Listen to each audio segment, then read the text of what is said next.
म हुँ स्वर्गद्वारी महाप्रभु नारायण। सांसारिक संसारले मलाई स्वर्गद्वारी महाप्रभु भन्यो, तर मेरो बाल्यकालको नाम नारायण गौतम थियो।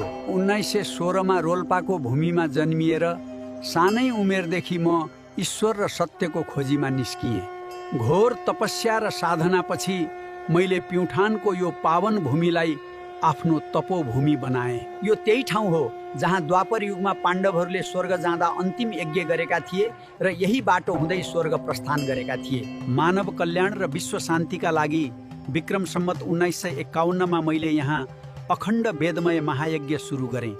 र गौरवको कुरा, त्यो समयदेखि बलिरहेको यो अग्निको थुप्रो आज 130 वर्षभन्दा बढी भइसक्दा पनि निभेको छैन। यो धुनीको खरानीमा अनौठो दैवी शक्ति छ। मैले सधैँ गौ सेवालाई सबैभन्दा ठुलो धर्म माने। मेरो समयमा यहाँ हजारौं गाईहरू थिए जसको सेवामा मैले आफ्नो जीवन अर्पण गरेँ।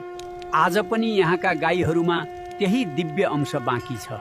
यदि तपाईको मन अशान्त छ, जीवनका पाठहरू अल्झिएका छन् भने एकपटक प्युठानको यो स्वर्गको द्वारमा पाइला टेक्नुहोस्। यहाँको हावामा वेदको ध्वनि छ, माटोमा साधनाको शक्ति छ।